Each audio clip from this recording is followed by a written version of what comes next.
it up and he's like, fucking sunglasses, what the fuck is this? And then he leaves, he hides everything that in a trash can. Correct. And whenever those sunglasses, it's almost and this is a big thing throughout the whole movie, that you almost have to be forced into paying attention before you can actually really see.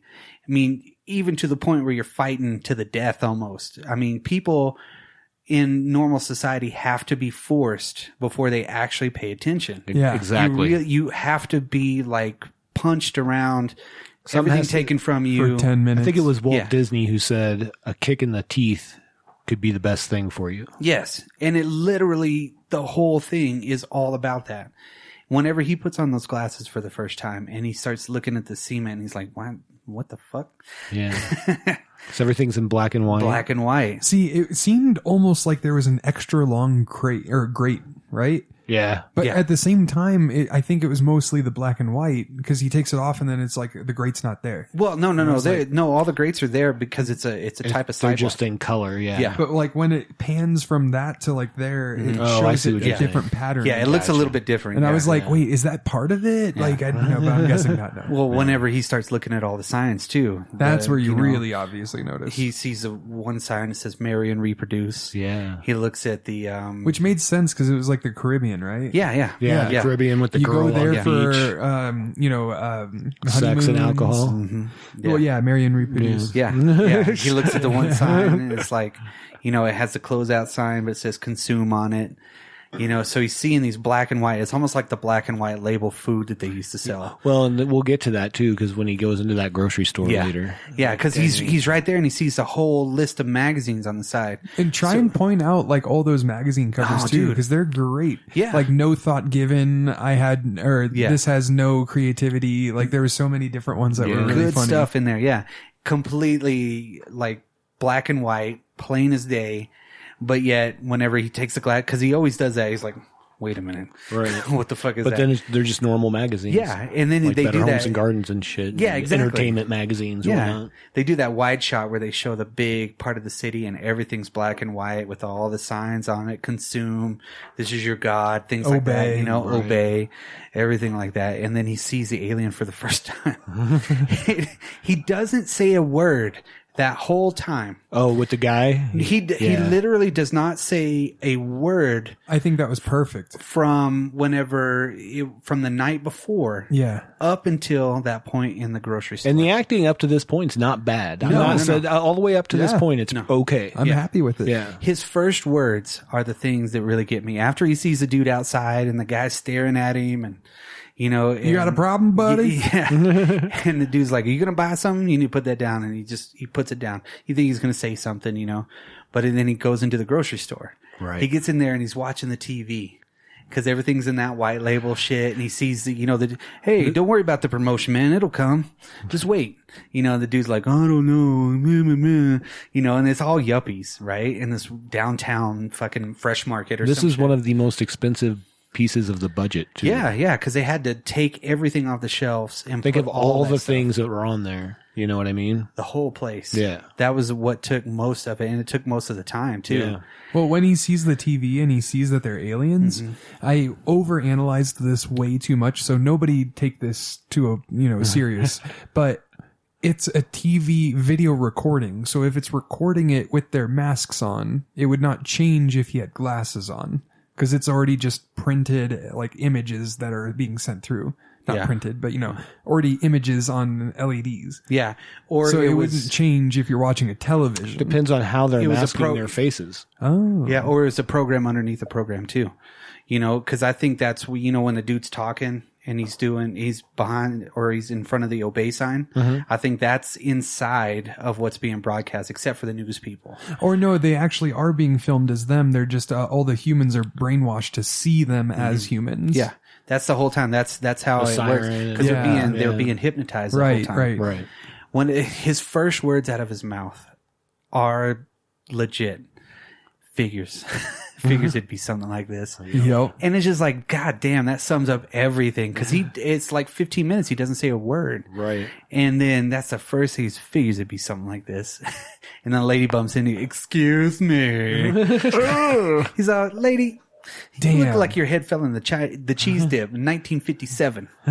Dude, seriously, like some of those disses, I was like, wow. Yeah. I gotta remember And then he these. falls over. Yeah, he's call the cops. I love it when that one dude is like, I'm gonna call the cops. He's like, call the cops, and then he falls down and shit. And then that lady's like talking into her wrist. Yeah, because she's talking into her who can see. We have somebody who can see her Apple Watch. And then they're all looking into their Apple Watch. Yes, they're all communicating with the Apple Watch at that Yes. point. And this was probably where Steve Jobs got the idea.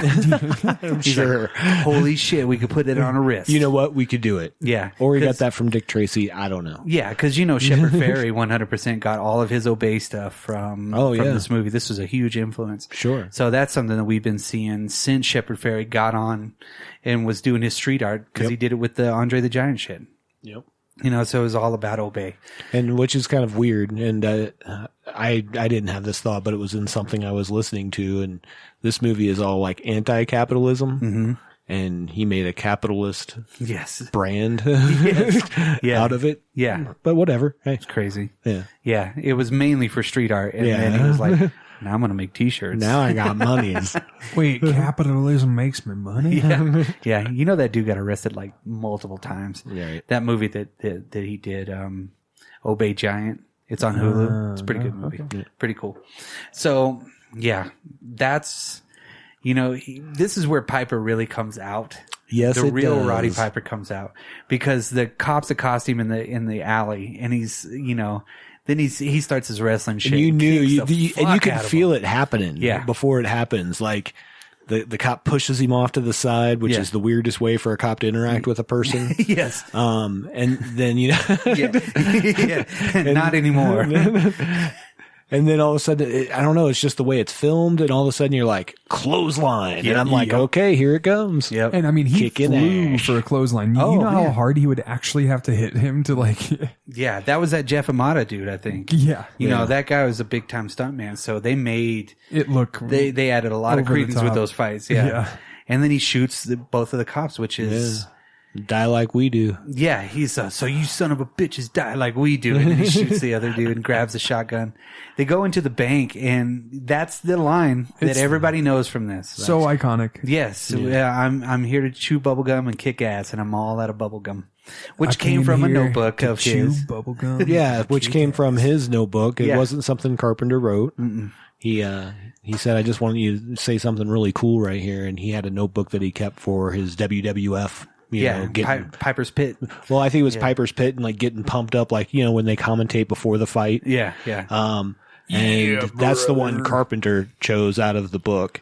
And I will say this, watching this again, I remember it being delivered so much more badass. Yeah. Now you see it. And then you're like, but felt such like a it was weird way to slower. say that. Yeah. There was a video that I watched, and he said, or I read an article that it was in an article, and he said that they only did it in like 2 takes. Yeah. He did it one time, and they didn't really like it. He's like, let's get another one. And he did it, and that was it. And they broke for lunch. Wow. That was it. No, it was an actual interview. They were showing it at the Beverly Cinema, and he was talking to a dude. Okay. And he said, yeah, I just went out there with just this 2 takes, and I pulled it out, and they were like, all right, cut, lunchtime. Wow. And it was just kind of left, as it was. You know? Yeah, he mows down a fuckload of aliens in And that he place. is carefree with his aiming. Like, he's like, there's 2 people, one's human right beside the alien, and he's just like, pow! And you're like, dude, how is oh wow, you're good. They got away with that blood in that too, because they didn't show any blood. Right. They really didn't. They just showed the impact in the black and white, because you were seeing the aliens get killed. And John Carpenter likes blood. Yeah, oh yeah, big time. So this movie just kind of uprooted my John Carpenter thought. Bloodfest. Like it's different than what I thought John Carpenter would do, but it still has a taste of him in it. Yeah. Yeah, it's him through and through. Yeah. 100%. But he's shooting up that place, and I don't understand that aiming at all. Like, Yeah, I know. He's like aiming from the hip with the shotgun. Let's talk about, we can just get this out of the way for down the road. nobody can shoot anybody in this movie. Like aliens cannot shoot at all. They're like stormtroopers. Yes. Oh my god, Worse Star than Wars. stormtroopers. Oh my god, that's a crossover. Have them battle each other. Nobody dies. They go It's rated G. They go to the planet they live, Yeah, they live. and they're infecting a Death Star. They live, and then the other one where actually people die, it's they lived. They live. Well, Anyway, yeah. Well, I agree. He's still got fun. the glasses on, and he sees the deal in the ceiling after he escapes out of that part because it's basically a drone. Right. So I'm trying to slowly point out the things that we have now, just like Right. they have in that. And But it was very like 1950s UFO kind of drone. But it's all hidden underneath everything because whenever he shoots it, he's ducking out of the way, for the debris, but you don't see anything. That was a budget thing. That was awesome though. That was Yeah. cool because if you're hypnotized, you're not going to see anything. You might hit something and be like, "What the fuck was that?" And you might think it was something else, but you totally disregard it in your head because you don't actually see it. Right. See, I thought they were jipping on the budget, but that makes total sense now. But then also think about That's a way to explain it through the budget. So, Yeah, yes. You're right, wink. Works out both ways. yeah, it's like the shit that's on the top of the streetlights. Somebody's going to get up there one of these days and be like, "Pink, what the fuck," and be Not like, as long "Oh, as the fixing only it." people that are allowed to do that are already aliens. Are the aliens. And if they're brainwashed to this extent, they could probably brainwash them to never want to do that. To never look into Well, it they're busy obeying and consuming. The question and is, reproducing. Yes. how long were these people here? These Obviously, aliens here quite a while. for a long time because they do talk about some stuff back in where he kind of relives his old life, and they talk about maybe they have been here for a while, Right. because when he encounters that cop, we'll get back to it. He encounters that cop, and I love that line: "Beat your feet." Yeah. Dude, I love that line. And the cop just like, Well, right before that, He's right fucking before sprint. that too, the guy that's like doing the little communicator, and then he's like, "Mama don't like tattletales" or something like "Mama that. don't like no tattletale." When did you become mama? He's just belting out these lines. It totally out of character for this dude. He Just becomes something one-liners. else. Yeah. Oh. He becomes something else at that point. It's like putting perfume on a pig. Yeah, dude. What the fuck? Dude, that was one of the best. Either way, we'll talk about that. That whole part of that scene was awesome. He runs into Meg Foster at this point too, right? Because all the cops are coming after him, and he's kind of in like some parking garage or some shit. And then he gets, which is very odd that she was the one person that he grabs. She's in charge. She's a program director at the same television station. Right. And the other crazy part about this is I've never seen this movie before. So watching it, I was like, she is ridiculously calm. Yeah. Yeah. Like oddly calm. Yeah. Yeah, we'll get to that in just a minute because there's like some portion in here where she's talking and I'm like, huh? Yeah. Yeah. Yeah. Well, they escape in her car and she's like, "Where do you want me to go?" And she's totally like just "You're in charge." when she gets to the house, "You've got the guns, you're in charge." And I'm like, what are you trying to get across? I mean, Do you want me to with sex? Yeah, but he even notices too, right? Because he's like, "Don't fuck with me," Right. He notices that she's trying to play around with him, and he's like, "No." He's like, "Can I get a drink of water?" And he's like, "Yeah, go for it." Right. And then he tries to start being normal and nice to her. But I like when they pull up and the two Neighbors? yeah, do you think they're drag queens? They might be. One of them. Yeah, I mean, maybe. I think they were probably together. Yeah. Yeah. It was one's watering the plant. The other guy comes out like,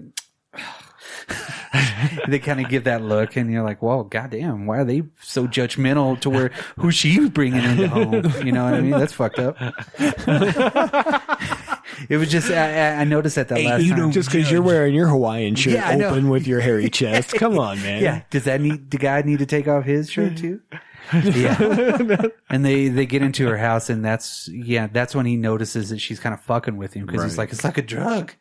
Yeah. Once you see it, you can't, you got to take them off. And He once gets the again, headaches and- because I didn't know the movie, I was like confused and I was like, "Hey, wait, is he just saying that or is that actually happening?" Like I had no idea at that moment, but then I realized it's actually happening. Yeah. Yeah, Whenever you get some validity for it Right. coming up. Yeah. he's breaking the he's breaking the hypnosis by putting on the glasses. So if you've been hypnotized for that long, I'm sure that's your brain's a gonna migraine. fucking hurt. Yeah, It make you brain pass hurts. out. Yeah, because your whole life you've just been like, oh, what the fuck is going on? Right. Yeah, she fucking knocks him out that window too. Oh my God. And he goes for a while, brother. Like she finally gets a chance to like knock him out because he let his guard down a little bit too much. And man, it goes through the glass. But then I was like, oh my God. And then I'm like, that's a third